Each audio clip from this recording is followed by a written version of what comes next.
Kristina Murrell, Make Yourself Free. Thank you so much, Kristina. The ladies have it today.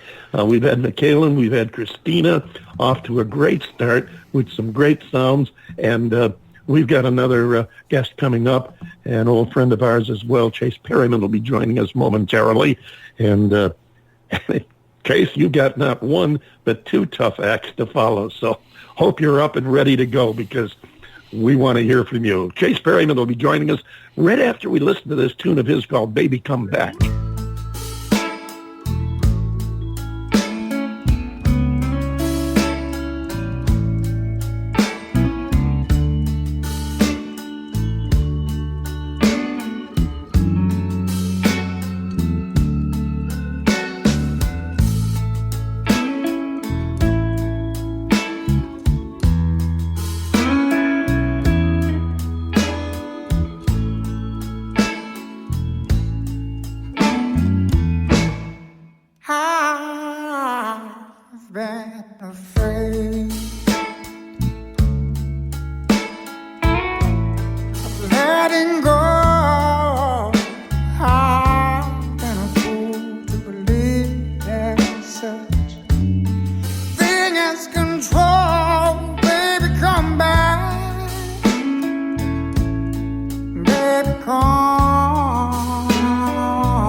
Two great young ladies, and now Chase Perryman.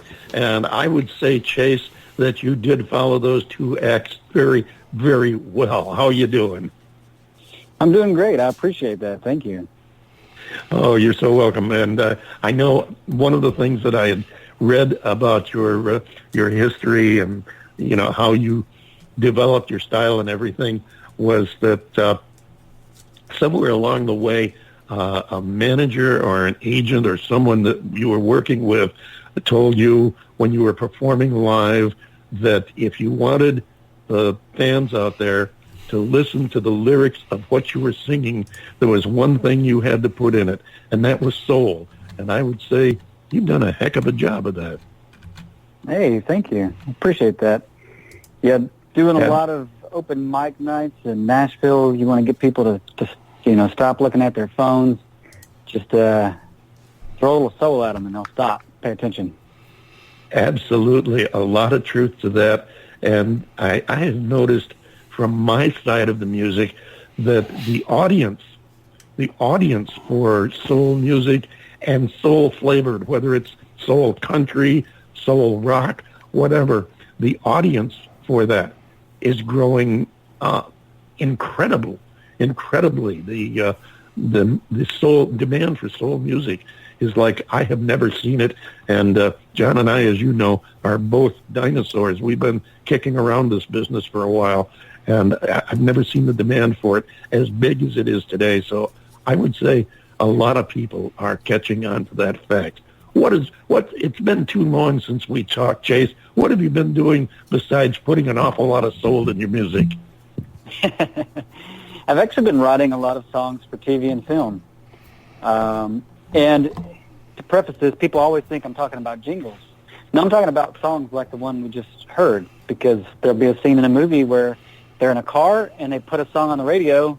Boom. That's where my songs show up. And it's been a lot of fun. Have you done any for any shows that we would recognize?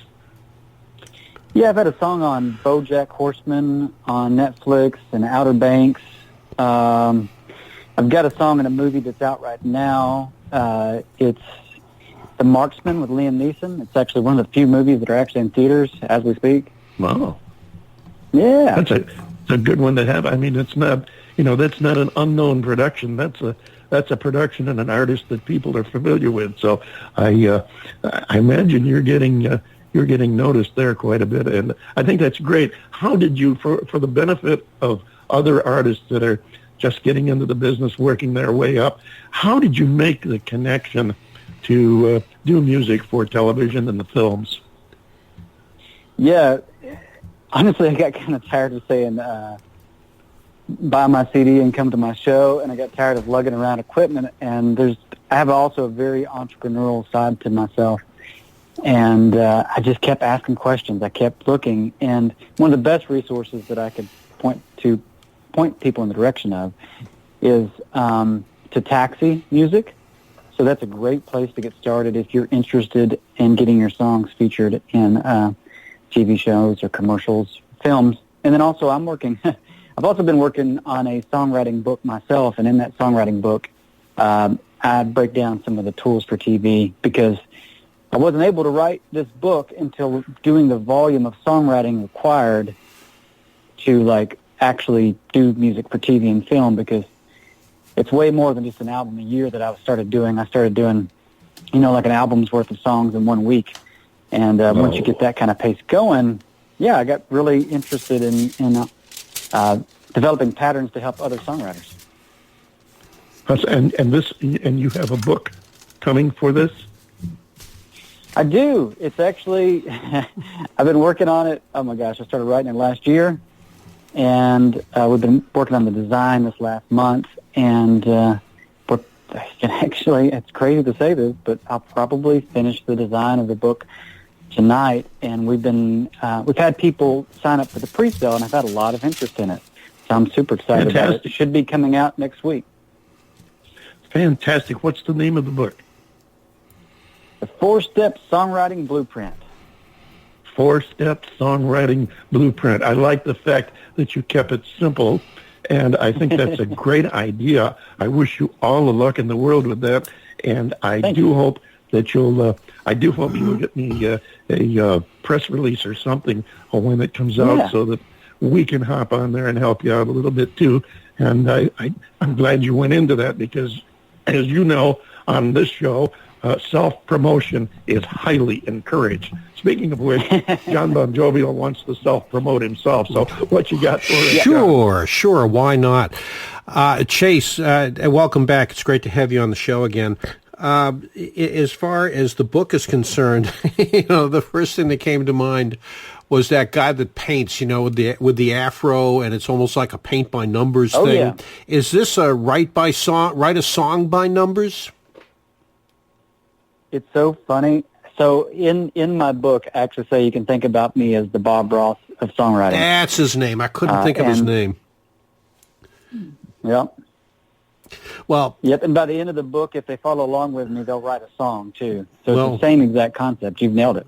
Well, okay. I may have to get a copy of that myself. Sure. I want to cycle back a little bit to Baby Come Back. Where there's a lot of people that try to put a soulful interpretation on something. I always refer to it as pseudo soulful because I say that because they just really do a horrible job of pulling it off.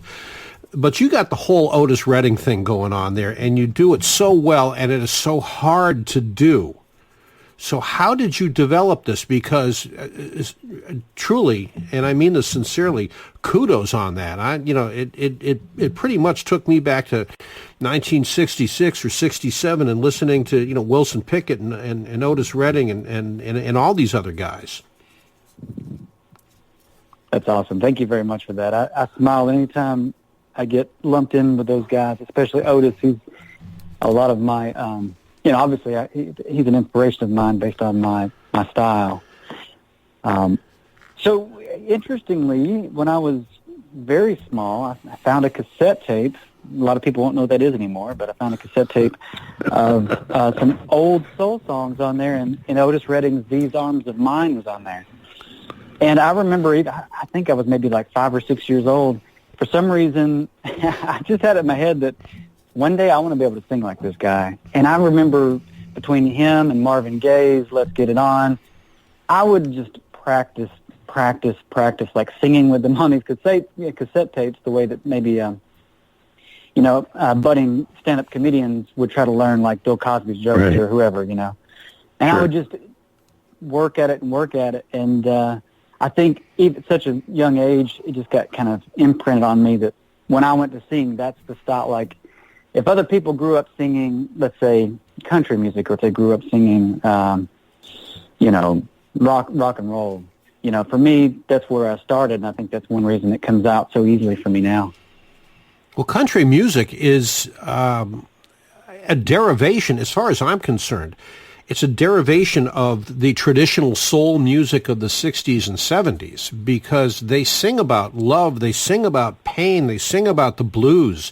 Now, yes, the style is different, but I consider traditional country music, Ferlin Husky, George Jones, Tammy Wynette, I consider that to be extremely soulful music.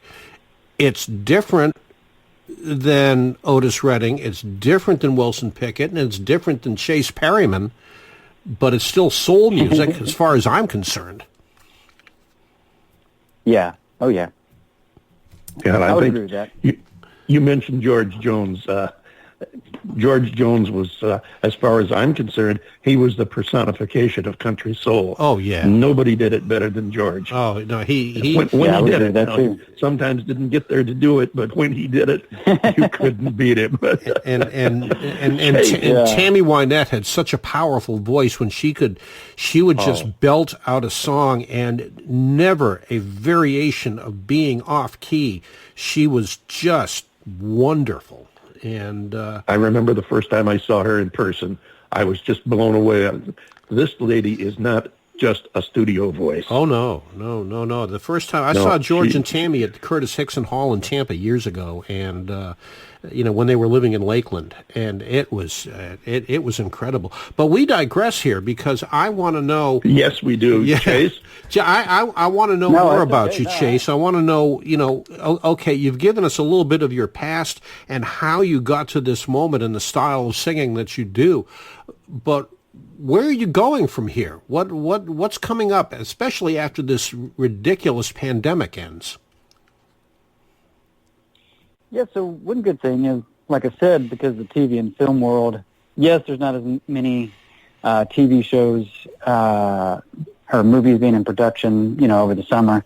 But what's great about this strategy for doing songs for TV and film is, I didn't get any songs into any new shows like in the middle of the pandemic, but I was getting royalties on songs that were already out there. So for musicians out there, good to have a diversified portfolio. And Absolutely. What's nice about getting some songs and stuff like this is they'll continue to make money for you even in the future. So it's like every song I get placed, I think of it as like, well, that's money for my kids one day. There you go. Well, I definitely have a lot more of